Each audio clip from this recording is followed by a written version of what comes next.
में विक्षोभ का असर देखने को मिल रहा है और कई जिलों में बारिश।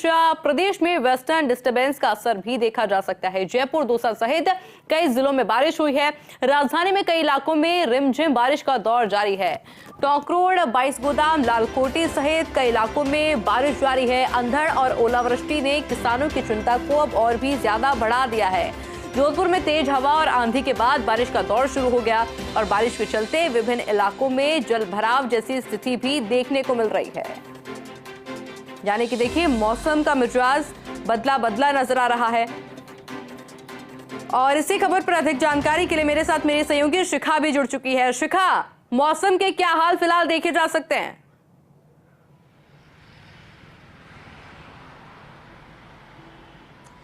आयुषी, फागद में सावन भादो जैसा एहसास हो रहा है और वो इसलिए क्योंकि पश्चिम विक्षोभ अपना कमाल दिखा रहा है।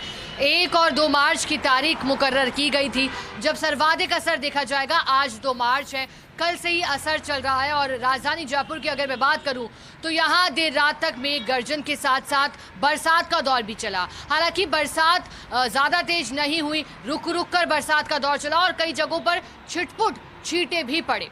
लेकिन आज सुबह भी वैसा ही नज़ारा दिखाई दिया जब सुबह होती है और जयपुर वासियों को ठंडी हवाओं का एहसास होता है। अभी भी जब मैं आपसे बात कर रही हूँ आयुषी, तब भी हालांकि तापमान की बात करें तो अधिकतम तापमान जयपुर के लिहाज से 25 डिग्री से ज़्यादा और न्यूनतम तापमान 15 डिग्री के आसपास बताया गया था। लेकिन जैसा कि महसूस हो पा रहा है, तापमान में 2 से 3 डिग्री तक की गिरावट हुई है क्योंकि पश्चिम विक्षोभ के असर के बाद से 2 से 3 डिग्री की गिरावट होने की आशंका थी। लेकिन राहत की बात ये रहने वाली है कि इस पूरे मार्च में तापमान जो है वो 40 डिग्री तक भी नहीं पहुंचेगा आयुषी, क्योंकि 10 साल का अगर हम रिकॉर्ड देखें तो फिर कई बार लोगों ने गर्मी की मार झेली और 40 डिग्री तक तापमान पहुंचा। लेकिन इस बार गर्मी सताने नहीं वाली। गर्मी लगेगी तो सही, पर इतना ज़्यादा हमें एहसास नहीं होगा क्योंकि हीट वेव नहीं चलेगी। यानी कि तापमान 36-37 डिग्री तक पहुंचेगा लेकिन 40 तक नहीं आएगा। अगर बात करूं पश्चिम विक्षोभ के असर की तो न सिर्फ राजस्थान में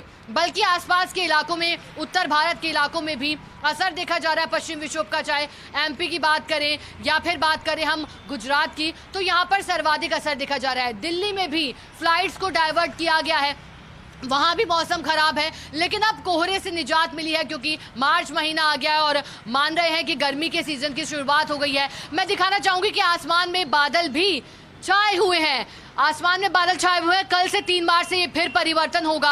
आने वाले दिनों में मौसम कैसा रहेगा वो भी बता देते हैं। आप देखिएगा कैसे लोग निकल रहे हैं, यहाँ से गुजर रहे हैं, एक एक करके लुफ्त तो उठा ही रहे हैं इस ठंडी हवाओं का। लेकिन कुछ लोग घरों से निकल गए हैं। वीकेंड भी है, शनिवार का दिन है, कल रविवार आना है। लेकिन कल थोड़ा सताएगी, मौसम थोड़ा सताएगा क्योंकि कल तापमान सामान्य ही रहेगा, धूप खिलेगी और फिर एहसास होगा एकाएक गर्मी का। लेकिन आज का दिन देखिए जरा, 30 से 40 किलोमीटर प्रति घंटे की रफ्तार से हवा चलने की बात कही गई थी और मैं आपको तस्वीरें लगातार दिखा रही हूँ। धूप नहीं निकल रही है, मौसम है वो सुहावना लगातार बना हुआ है आयुषी।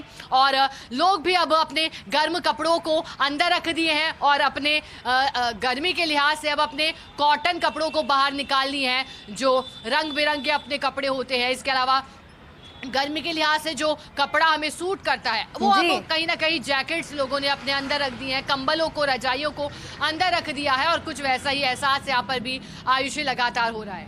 और बिल्कुल शिखा, आपके चेहरे की मुस्कुराहट भी बता रही है कि आप किस तरह से लुत्फ उठा रही हैं मौसम का। और यही एक अलर्ट जारी किया गया है सभी के लिए क्योंकि ये जो बेमौसम बारिश है या फिर जो ठंडी हवाएं हैं ये बीमारी जरूर लेकर आती हैं। ऐसे में अपना ध्यान जरूर रखिए। बहुत बहुत शुक्रिया शिखा तमाम जानकारी के लिए।